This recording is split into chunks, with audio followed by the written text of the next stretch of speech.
this is the beginning of a great chapter of life for the two of us and two of our organizations to deepen our relationship. And a park that, we're doing this master plan, which we worked with Mass Design Group to make sure that the Embrace and the Plaza integrated with the rest of the park in terms of topography and paths. But, making more destinations is really important. We did it a dozen years ago at Brewer Plaza, and it's become a very, popular outdoor living room.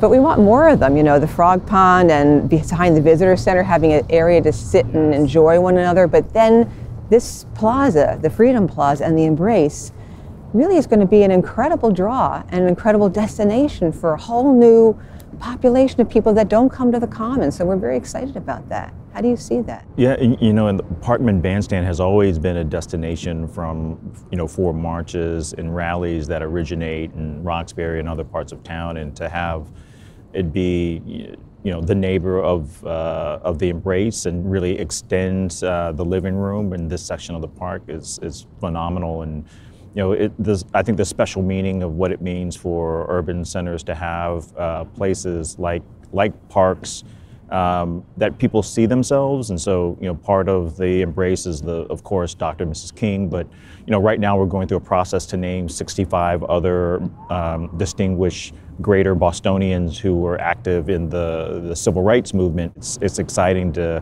be able to extend different voices, different figures, but in one footprint, right? Not, we're not the Common can't be a sculpture park, right? It has to be a park for the people.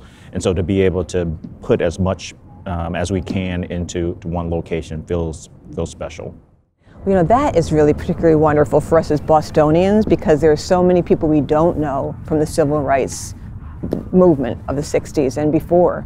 And we learned a lot since George Floyd was terribly, horribly murdered last year. The scales fell from some of our eyes who are not looking closely and carefully enough to see that there is a whole chapter, a whole history, a whole unspoken and unseen generation, many generations of people that we need to learn more about. And in our work with the Shaw 54th Memorial, using that restoration as a platform for dialogue about race and social justice, we all learned a lot about the history of the civil rights struggle and the struggle for Reconstruction and going way back in time. But that is a particularly exciting part for me, to have those 65.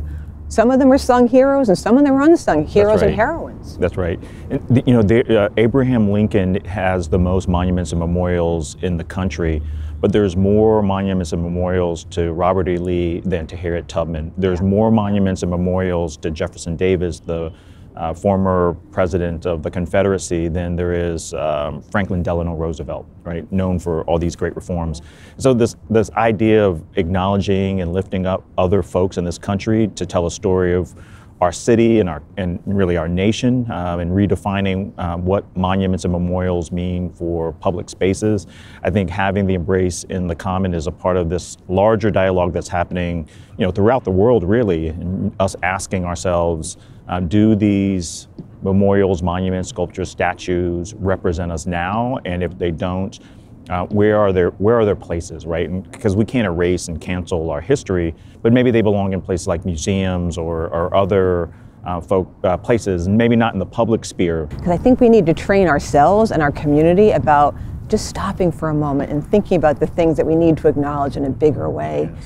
And so there's all the African American voices that aren't here, and then there are the Native American voices, the people who own the land that we took when we came, and we've been working on convening a monument review task force, and I think about it as a memory task force as well as monument, because to your point, which was wonderfully stated, that this is a green space, it can't become a sculpture park. Having public spaces like this where different memorials and different culture can thrive, I think that's like the significance of these spaces moving forward. And they've been really sanctuaries, these like urban oases during the pandemic.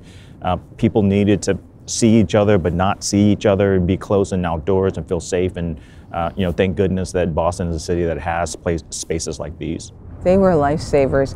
When every piece of civic infrastructure shut down, these were the things that were open and available and free. We want everyone to feel that this place belongs to them. diverse people, diverse voices. So for instance, it's just an example, but I hope it's a powerful example that we're proposing to have basketball courts here. So it's a signal to kids that play basketball from other neighborhoods or even from this neighborhood, you belong here. This is your park. Yes, yeah, I love it. I know, I love it too. Public spaces, parks are a part of our democracy. So it's an exciting time as we think about what democracy means post-pandemic, taking care of our public spaces and understanding how our democracy is tied, our voting is tied to public parks, the library, the post office, and these structures that make us uniquely America, this democratic nation, and really saying, hey, I think the exhibit was a part of including people and saying, hey, you belong here. This is yours. This is all of ours. And I think, now more than ever, I think as we've been separated through virtual reality and Zoom world, we need these reminders and new customs, and we're going to have to create them. Yeah. New customs and cultures that remind us that we're together and that we're stronger together. I do think it's exciting that the Embrace is arriving on the Common, and we as organizations are connecting and going to be working more together, because I love the one image that you showed, a map that showed Boston Common, Nubian Square, and a dashed line connecting them. Yes. So I really want us to work on as we move forward and bring this Embrace physically to this park. How do we strengthen that? How do we build that connection? Because one of the things we as an organization struggle with, frankly, is having our organization reflect the diversity of Boston, and then having the park be a reflection of the diversity of Boston. And I think, leaders like you and I and others, have to fundamentally change the way that folks feel welcomed. And public spaces are the first places that people feel welcomed, right? So I'm excited to be doing this with you and have our organizations really see themselves as siblings in this work. Yeah, I think we will be comrades in the work for sure. We can do the good work and we can create the spaces, but we also need to tell a message that resonates outside of the city. People come here to get their story of America reinforced through the Freedom Trail and through some of the sites that they can see in the park.